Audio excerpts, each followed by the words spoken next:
राखी बहुत डरी हुई थी। वो आज स्कूल जाने वाली थी।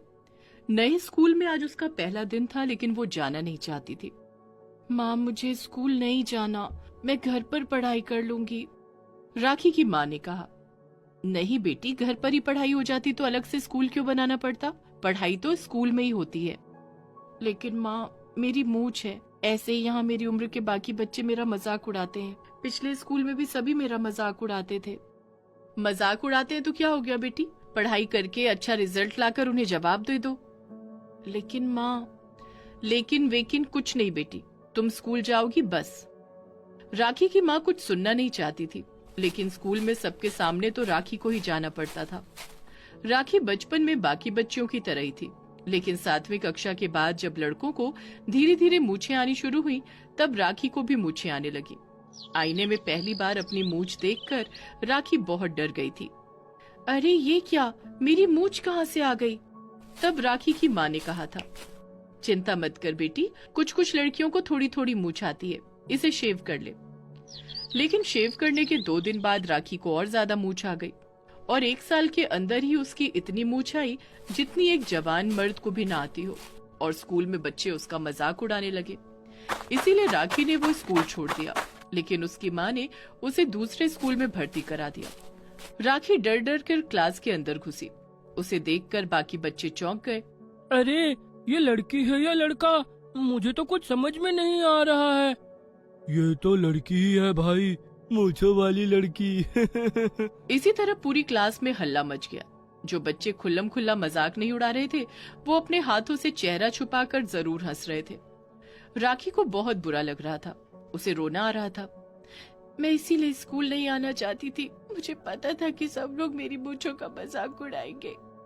राखी एक बेंच पर बैठने गई, लेकिन उस बेंच पर बैठी हुई लड़की ने कह दिया, अरे यहाँ मत बैठ, तेरी तो मूंछें हैं, तू लड़कों की बेंच पर बैठ। राखी लड़कों के बेंच पर बैठने गई तो एक लड़के ने कहा, अरे अरे, यहाँ क्यों बैठ रही है? तेरे मूंछें हैं तो क्या हुआ, तू है तो लड़की ही ना, जा लड़कियों के पास जाके बैठ। लेकिन राखी के साथ कोई बैठना नहीं चाहती थी। ठीक है, मैं नीचे ही बैठ जाती हूँ। राखी नीचे ही बैठ गई और किताब निकालकर पढ़ाई करने लगी। एक लड़की ने टॉन्ट मारकर कहा, अरे बाप रे, मूंछों वाली लड़की कितनी पढ़ाकू है। क्लास में अर्चना मिस आई। अर्चना मिस ने राखी को नीचे बैठे हुए देखा और कहा, क्या बात है, तुम नीचे क्यों बैठी हो नई लड़की? मिस, मेरे साथ कोई बैठना नहीं चाहती है, इसीलिए। क्यों, तुम्हारे साथ क्यों नहीं बैठना चाहती हैं? मेरे चेहरे पर मूछें हैं ना, इसलिए। पूरी क्लास जोर जोर से हंस पड़ी। सब लोग चुप रहो, लेकिन तुम्हारे चेहरे पर इतनी बड़ी मूछें आई कैसे? पता नहीं मिस, मैं खुद भी बहुत परेशान हूँ। देखो राखी, मूछें लड़कों को सुंदर बनाती हैं, हम लड़कियों के चेहरे पर मूछें नहीं होनी चाहिए। किसी अच्छे से डॉक्टर को दिखाओ। अर्चना मिस ने कह तो दिया, लेकिन ये बात राखी अपनी माँ को कैसे समझाती। स्कूल में पूरा दिन बाकी स्टूडेंट्स ने राखी का मजाक उड़ाया। राखी घर गई। उसकी माँ ने पूछा, बेटी स्कूल का पहला दिन कैसा था? एकदम बेकार, सभी ने मेरा मजाक उड़ाया। माँ, आप मुझे किसी अच्छे डॉक्टर के पास क्यों नहीं लेकर चलती? मैं परेशान हो गई हूँ इन मूंछों से। अच्छे डॉक्टर के पास जाने के लिए अच्छे खासे पैसे चाहिए होते हैं बेटी, और उसके लिए अच्छी नौकरी चाहिए होती है। तेरे पापा के जाने के बाद कमाई रुक गई है। मैं कैसे घर चला रही हूँ वो सिर्फ मुझे ही पता है। इसीलिए तो मैं तुझे उस लायक बनाना चाहती हूँ, ताकि तू जो मर्जी कर सके। ठीक है माँ, देखना मैं एक दिन बहुत बड़ी ऑफिसर बनूंगी। मैं अच्छे से पढ़ाई करूंगी माँ, आप चिंता मत कीजिएगा। हाय मेरी अच्छी बच्ची।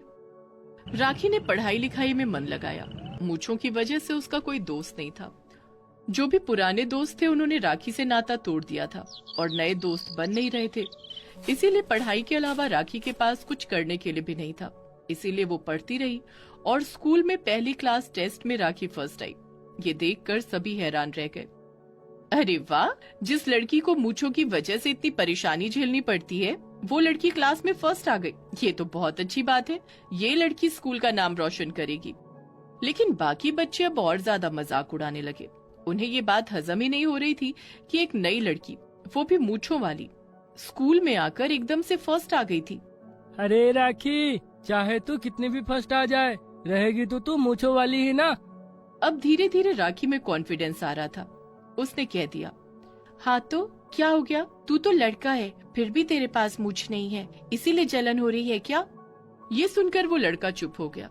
राखी ने फाइनल टेस्ट में भी टॉप किया। स्कूल से उसे मेडल दिया गया।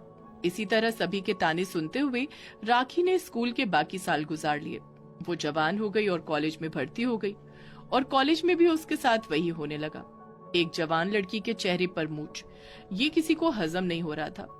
एक दिन तो कॉलेज के प्रिंसिपल ने कह दिया, राखी, तुम घर से ही पढ़ाई करो, तुम्हें कॉलेज आने की जरूरत नहीं है। लेकिन क्यों सर? क्योंकि तुम्हारे चेहरे पर मूंछ है और इससे बाकियों का ध्यान भटकता है। अगर एक मूछ देखकर किसी का ध्यान भटक जाए, इसका मतलब उसका ध्यान पढ़ाई लिखाई में कभी था ही नहीं। ये सुनकर प्रिंसिपल भी चुप हो गए। लोग राखी का जितना मजाक उड़ा रहे थे, राखी अंदर से उतनी स्ट्रांग हो रही थी। उसे ऐसा कुछ बनना था जिसे देखकर लोग सल्यूट करें। उसे ऐसी कुर्सी पर बैठना था जिस कुर्सी का बहुत पावर हो।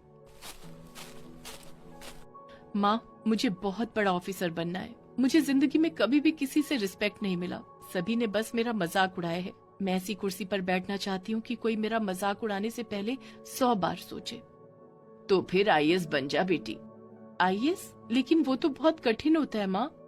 हाँ तो क्या हुआ, तू आसान काम करने के लिए थोड़ी पैदा हुई है। और हाँ, हमेशा याद रखना, कोशिश करने वालों की कभी हार नहीं होती। ये बात राखी के दिल में बैठ गई। वो कोशिश करती रही, दिन में 18 घंटे पढ़ाई करती रही। वो कहते हैं ना, मेहनत ही सफलता की सीढ़ी होती है। राखी के साथ भी कुछ ऐसा ही हुआ। पहले ही साल में वो आईएएस के एग्जाम में पास हो गई और मूंछों वाली राखी आईएएस ऑफिसर बन गई। ये बात चारों तरफ आग की तरह फैल गई। जिन लोगों ने बचपन से उसका मजाक उड़ाया, उनकी बोलती बंद हो गई।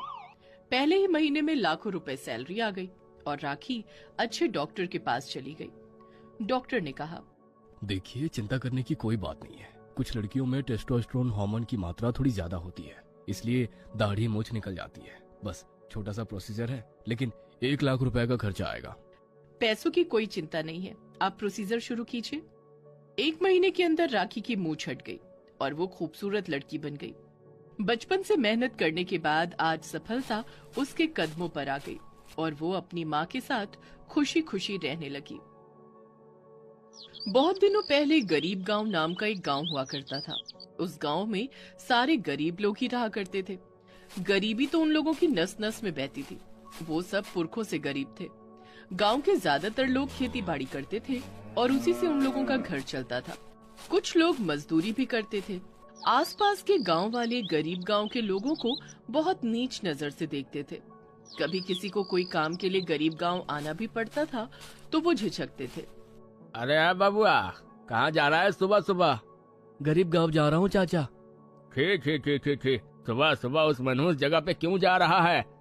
घर के बाहर गंदगी हो गई है चाचा, वहाँ से किसी आदमी को लाके गंदगी साफ करवाना है। अच्छा ठीक है, लेकिन वहाँ किसी को छूना मत। गरीब है सब के सब, पता नहीं कहाँ कहाँ भटकते हैं और क्या खाते हैं। नहीं नहीं चाचा, आप चिंता मत कीजिए, मैं हाथ और नाक ढक कर ही जाऊंगा वहाँ। इसी तरह गरीब गांव के लोगों का अपमान किया जाता था। उस गांव के बेचारे गरीब लोग चुपचाप अपमान सहते थे। लेकिन वो कहते हैं ना, सबका टाइम आता है। गरीब गांव में एक नई जनरेशन आ गई। बिट्टू, मधु, रघु, रतन और गुड़िया, ये 5 बच्चे रोजमर्रा की गरीबी से परेशान हो गए। क्या फालतू जगह है ये, ठीक से ना खाने को मिलता है और ना ही कुछ ढंग का पहनने का। हाँ हाँ, सही कहा बिट्टू, मैं भी परेशान हो गई हूँ। हमें और गरीब नहीं रहना है। लेकिन गरीबी चीज ही ऐसी है, आसानी से जाती ही नहीं। बिट्टू ने अपने पिता से कहा, बाबा, हम गरीब क्यों हैं? हम अमीर नहीं हो सकते क्या? बेटा, अमीर होने के लिए पढ़ाई लिखाई करनी पड़ती है। हम जैसे गरीब लोगों के पास पढ़ाई लिखाई करने का वक्त कहाँ है? वक्त निकालना पड़ेगा बाबा, मुझे और गरीब नहीं रहना है। मैं पूरे गांव के लोगों को गरीबी से मुक्ति दिलाना चाहता हूँ। ये सुनकर उसके पिता हंसने लगे और धीरे धीरे उन 5 बच्चों पर पूरा गांव हंसने लगा। 2 वक्त खाना मिल जाए यही बहुत है, पढ़ाई वढ़ाई करके क्या होगा, फालतू की चीज है ये। लेकिन बिट्टू और बाकी 4 बच्चों ने किसी की बातों पर ध्यान नहीं दिया। वो सब पास के गांव में स्कूल में भर्ती होने के लिए चले गए। सर, हम 5 को स्कूल में भर्ती होना है, पढ़ाई करनी है। बहुत अच्छी बात है, लाओ 10,000। 10,000? इतना पैसा तो नहीं है हमारे पास। एक जन का 10,000, तुम 5 हो, इसका मतलब 50,000 रुपए जमा कर दो और कल से स्कूल आ जाओ। 50,000 रुपए? इतना सारा पैसा तो हमारे पूरे गांव में किसी ने एक साथ नहीं देखा होगा। अच्छा, तुम लोग किस गांव से आ रहे हो? गरीब गांव से सर। क्या कहा? गरीब गांव से? छी छी छी छी छी, पूरा मूड खराब कर दिया, भाग यहाँ से। टीचर ने उन लोगों को भगा दिया। लेकिन उसी स्कूल में एक टीचर पढ़ाती थी, उनका नाम अर्चना था। अर्चना मिस ये सब देखकर नाराज हो गई। सर, आपने उन लोगों को भगा क्यों दिया? आपको नहीं पता मैडम, वो बच्चे गरीब गांव से हैं, वहाँ के लोग गंदे होते हैं। तो क्या हुआ? गरीब में तो क्या पढ़ाई करने का हक नहीं है?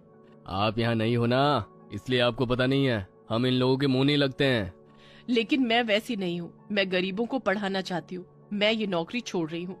अर्चना मैडम ने नौकरी छोड़ दी और वो स्कूल के बाहर चली गई। स्कूल के बाहर जाते ही अर्चना मिस ने देखा कि 5 बच्चे उदास होकर बैठे हैं। लगता है हम पढ़ाई लिखाई नहीं कर पाएंगे, यहाँ स्कूल में हमें भर्ती नहीं लेंगे ये लोग, और हमारे गांव में तो स्कूल ही नहीं है। तभी अर्चना मिस ने कहा, कोई बात नहीं, हम सभी मिलकर तुम्हारे गांव में स्कूल बनाएंगे। सभी चौंक गए और पीछे मुड़कर देखा। अर्चना मिस वहीं पर खड़ी थी। आप हमें पढ़ाएंगे मिस? हाँ, क्यों नहीं, मैं पढ़ाने के लिए टीचर बनी थी, सिर्फ पैसे कमाने के लिए नहीं। वाह मिस, अगर सभी की सोच आपकी तरह होती तो ये दुनिया ही बदल जाती। कोई बात नहीं, हम सभी मिलकर बदलेंगे दुनिया। चलो, मुझे तुम्हारे गांव ले चलो। ये बोलकर अर्चना मिस ने बिट्टू का हाथ पकड़ लिया। बिट्टू को बहुत शर्म आई, उसे आदत नहीं थी। पहले दूसरे गांव का कोई भी इंसान उन लोगों के पास भी नहीं आता था, और आज अर्चना मिस ने उसका हाथ पकड़ा। वो पांचों अर्चना मिस को लेकर गांव गए। गांव के सभी लोग ये देखकर हैरान हो गए। अर्चना मिस ने कहा, बिट्टू, यहाँ एक स्कूल बनाना है, कोई घर है जिसे हम स्कूल बना सके? हाँ है ना मिस, गांव के बीचों बीच एक पुराना मिट्टी का घर है, वो घर खाली पड़ा है। ठीक है, मुझे ले चलो वहाँ। बिट्टू और बाकी चारों अर्चना मिस को लेकर उस घर के सामने गए। छोटा सा घर था और बहुत दिनों से खाली पड़ा हुआ था। वो घर जगह जगह से टूट चुका था। मेरे लिए ये काफी है, मैं तुम लोगों को यहीं पढ़ाऊंगी और इसी घर में रहूंगी। ठीक है मिस, तो फिर हम लोग आपके खाने पीने का इंतजाम कर देंगे। अच्छा, तुम लोग खाने में क्या खाते हो? हम तो सिर्फ रोटी और प्याज खाते हैं मिस। सिर्फ रोटी और प्याज? हाँ मिस, हम गरीब हैं, खेती बाड़ी करने के लिए हमारे पास ज्यादा जमीन भी नहीं है, लेकिन खेत में बहुत बड़े बड़े प्याज उगते हैं, हम वही बेचते हैं और वही खाते हैं। ठीक है, मैं रोटी प्याज ही खा लूंगी। तो फिर कल से हम यहाँ पढ़ने आ जाएंगे। कल से क्यों, आज से क्यों नहीं? चलो, मैं तुम लोगों को अभी पढ़ाना चाहती हूँ। उस मिट्टी के घर के अंदर अर्चना मिस पांचों बच्चों को पढ़ाने लगी। धीरे धीरे गांव के बाकी बच्चे भी आने लगे। धीरे धीरे स्टूडेंट्स बढ़ने लगे और जगह की कमी हो गई, और इतने में तेज बारिश भी आ गई। बारिश में मिट्टी का घर भीग गया और अंदर पानी आने लगा। अरे, यहाँ तो पानी ही पानी हो गया, अब हम नीचे बैठेंगे कैसे? वही तो, हमारे पास खाने के पैसे नहीं है, हम डेस्क और कुर्सी कैसे बनवाएंगे? सभी का दिल टूट गया। वो सब बड़ी उम्मीद के साथ पढ़ाई करने के लिए आए थे। बिट्टू घर लौट गया, उसका चेहरा उतरा हुआ था। उसके बाबा ने पूछा, क्या बात है बेटा, तू दुखी लग रहा है? हाँ बाबा, स्कूल में पानी घुस गया है, हम नीचे नहीं बैठ पा रहे हैं, लेकिन हमारे पास डेस्क और कुर्सी खरीदने के भी पैसे नहीं है, हम क्या करें? और हमारे पास कोई उपाय ना हो तब जुगाड़ लगाना पड़ता है। इसका मतलब हमें भी जुगाड़ लगाना पड़ेगा? हाँ बेटा, खैर लगता है इस बार थोड़ी ज्यादा कमाई होगी, खेत में बहुत बड़े बड़े प्याज उगे हैं, चल मेरे साथ तुझे दिखाता हूँ। बाबा बिट्टू को लेकर खेत में गए। बिट्टू के तो होश उड़ गए। उसने देखा खेत में उसके समान बड़े बड़े प्याज उगे हैं। ये देखते ही बिट्टू के दिमाग में एक आइडिया आया। अरे, हम ये तो कर सकते हैं। क्या बेटा? हम प्याज के डेस्क और कुर्सी बना सकते हैं, प्याज भीग भी जाएगा तो कुछ नहीं होगा। बिट्टू ने ये बात बाकी बच्चों को बताई। बच्चों की पढ़ाई के प्रति शिद्दत और चाह देखकर गांव के लोग भी उनकी मदद करने के लिए आगे आए, और सभी अपने अपने खेत से उन्हें प्याज देने लगे।